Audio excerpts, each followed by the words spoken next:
Hi my loves, and welcome back to The Library is Haunted. So I hope you've brought your creepy library cards, my darlings. How are we all doing? So I got to thinking, do you know what we haven't had for a while? We haven't had a cheeky, don't know what makes it cheeky, but let's go with it, bathroom vlog. And I used to vlog from the bathroom all the time. That sounds weird, but just go with it. So it's a little bit echoey, but I do quite like the lighting from the window. And so I thought I'd do that this week, and, you know, hopefully it'll force me to be a little bit more succinct, because it is actually freezing.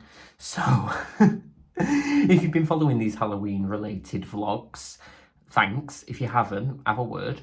But if you have just happened to turn up here, then do please check out the rest of this series. They're all called The Library is Haunted, and you'll find them on my channel. I will create a playlist when I've finished these particular set. And this is week 4 of 5. So when you're seeing this, we will only have 1 week to go. So that's exciting. And the theme of this week's kind of series of vlogs is, not series of vlogs, the theme of this week's vlog in the series is short, sharp shocks. So yes, I've been reading some horror and horror adjacent Halloween-y sort of novellas or short stories, really, because I know not everyone wants to sink into or commit to an entire novel, particularly if it's not a genre that you're, you know, regularly comfortable with. So, and I've got a couple of raves this week. Sorry, I feel all jittery. I think it must be the coffee. Breathe. Either that or it's frostbite, I don't know. It could be either. So I've got a couple of raves and one kind of which is not normal for me, as you know, whatever normal means, because as a general rule, I'm pretty positive about the books that I feature on my channel. Because if I don't want to recommend them, I probably just won't mention them. But in the interest of honesty, I did set out what I was going to read, so I will tell you. So first up, what I read was T. Kingfisher's What Moves the Dead, which is a retelling of the Edgar Allan Poe story, The Fall of the House of Usher. I have also realised, by the way, that I haven't been doing my scary sniffs as book reviews. Oh, so let's address that now, actually. The previous books that I've read, I'm going to do them all now, and then we'll get into this week's. So, in week 2, I read Nosferatu by Joe Hill, which I'm giving 4 scary sniffs to. So, thank you. And I also read A Sliver of Darkness by C.J. Tudor, which I'm going to give 3 scary sniffs to, I think, just because there was some that I loved more than others in that collection. So that would be I'm trying to do different scary sound effects. In last week's vlog, I talked about The Only Good Indians by Stephen Graham Jones, which I'm giving 3.5 scary sniffs to. So, 3.5. Black Mouth by Ronald Malfi, which I'm giving 4 to.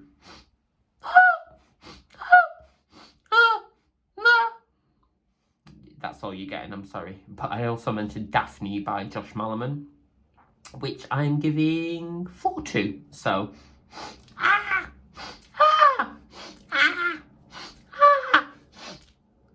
yeah, that is 4. Sorry, I'm quite out of breath now. But if you just tuned in, you're probably thinking, what on earth is this? And you would be right. But anyway, to move on to this week's. Yeah, so I read T. Kingfisher's What Moves the Dead, the update of The Fall of the House of Usher, and it was brilliant. I absolutely loved it. I sometimes wonder, actually, if the horror genre, particularly when it's kind of full-on, like, horrifying, is better suited to this form, because it sort of concentrates the story. That's not to say that long form doesn't work, it's just, I think there's something about reading it straight through that really, really helps. So in this book, we have our protagonist, who is Easton, who is a non-binary, although not necessarily in the way that we would understand it now, a non-binary soldier from a distant land. That's kind of, that's my storyteller brain trying to make it more mystical, who comes to visit their friend Side note on that, there's a really interesting discussion about pronouns in there that as it relates to the particular language of the country where they're located, and there are like several pronouns and neo-pronouns for different stages of life as well, which I thought was really, really interesting. Ka is the pronoun, or ka, I'm not sure which, for soldiers of any kind of presentation, which is, again, I really find interesting. And it doesn't detract from the story in the slightest. So, you know, do with that what you will, turf Twitter. Yeah, so they come to visit an old brother and sister, and the sister Madeline is dying, and nobody really knows why. And at the same time, they come across an old woman who is an expert in mushrooms and fungi, who is kind of hanging around the neighborhood. That makes it sound suspicious. It's not. She is staying there. Anyway, the Eastern starts to notice that Madeline's body appears to be decaying, and her hair appears to be going white, and they're not quite sure why. And there's also a doctor at the house who's administering to Madeline, and I think he knows something, but he's similarly baffled. Anyway,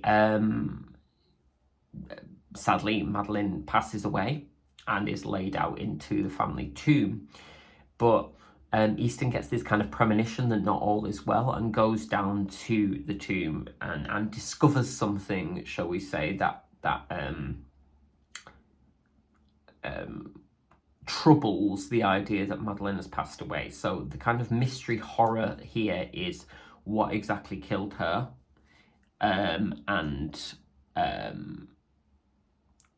you know, what is going on in the house of Usher.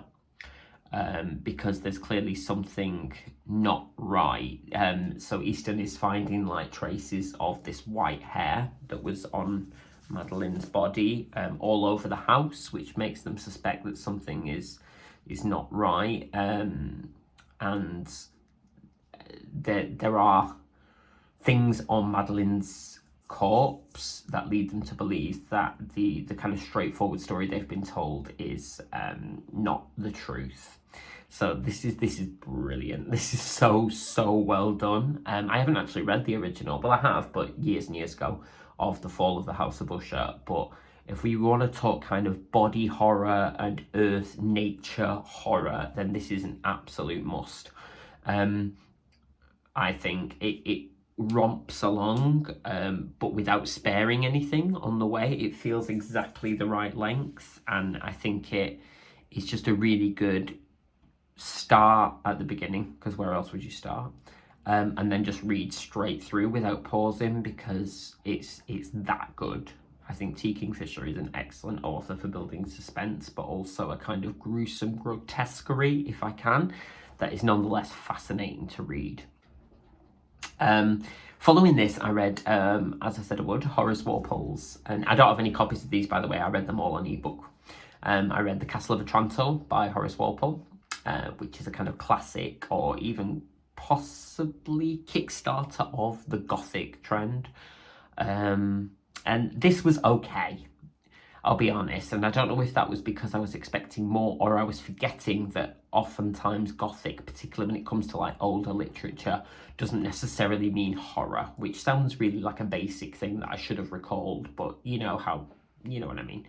Particularly as well because Gothic and horror are contested genres, so we never really know, other than personal opinion, which is which, or where somebody sits on that. So this is set in a castle, funnily enough, the Castle of Otranto, and which is a contested kind of principality or you know, throne ship, if you will. Fairly sure I just made that word up.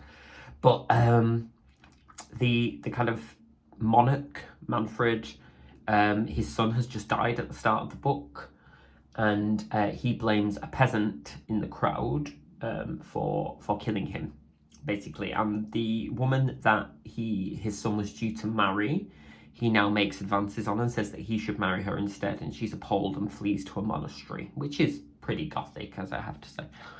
And then the kind of rest of the book book really is a series of mistaken identities with some supernatural elements in the castle, which seem to suggest that the person in charge is not the person who's supposed to be in charge, and that the people are being abused and mistreated, which, I mean, Manfred is a horrible character who really mistreats his family.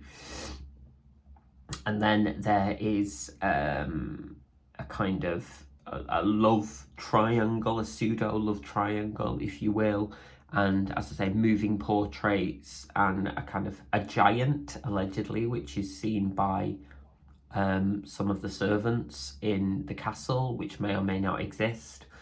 And yeah, it all comes down to semantics, really, about mistaken identity or hidden identity, and who is who they say they are and who isn't, and who has the right to rule, and things like that. So, I mean, it rollicked along, if you will, but again, I don't know if I can blame the book for this, or whether I need to check in and remind myself that different periods of time, you know, had different expectations, and that actually, as a kind of precursor, you know, I don't really, I'm not really sure, but it was fine. But it was one of those where I was kind of glad to get through it. I think it's very important, as is the Prisoner of Zenda, as a kind of intro to what would become a whole series of genres, and you know, as a fan of Victorian Gothic,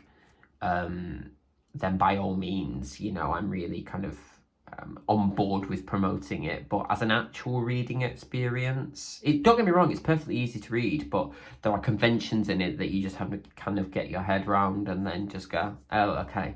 And then some plot lines are kind of just suspended in midair, and you're not always sure what the relevance was. So I'll say that as a warning. That being said, as an ebook, it's probably free because it's quite old. So there is that. So if you are interested in that, do check it out. If you're not, maybe give it a miss. And then finally, this is another rave, spoiler, that I didn't even plan to read, but I did pick up after, if you remember in last week's vlog, I told you after reading Black Mouth by Ronald Malfi, I wanted to pick up more of his work. I found this series of 4 novellas in one called Ghostwritten, which is, so it's 4 short stories, all relate to horror of the written word. And I mean, come on, The Library is Haunted, am I right? I had to read it, and all 4 of them are, I can report, absolutely excellent. Really, really loved them. I think this might be the best thing I've read this Halloween season.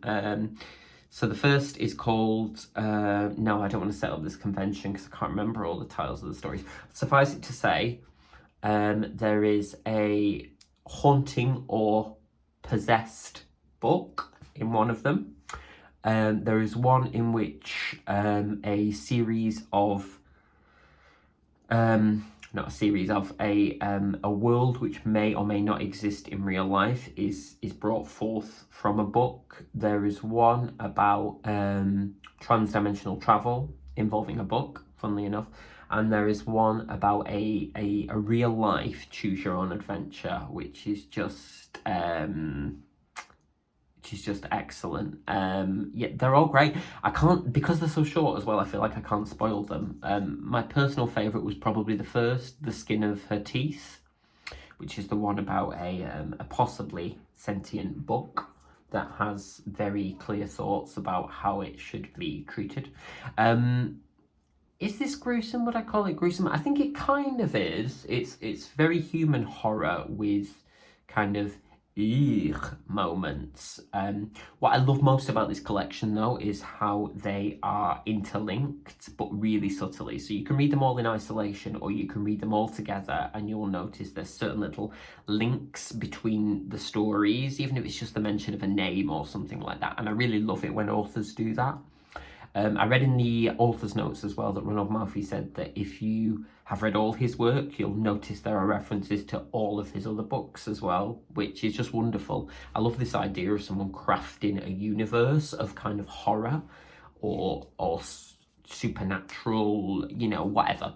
And that all the stories, even if they're not involving the same protagonist, take place in the same universe. So I thought this was excellent. So my big recommendation of the week is definitely Ghostwritten by Ronald Malfi. They're about an hour to read each, I would say, and there's 4 of them, but really well worth your time.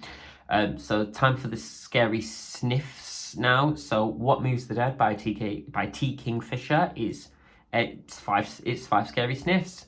Boo, boo, boo, boo, boo. Don't know why my voice changed there. The Castle of Otranto, Horace Walpole, 2. 2. Eek. Eek. Could you tell that I was, yeah.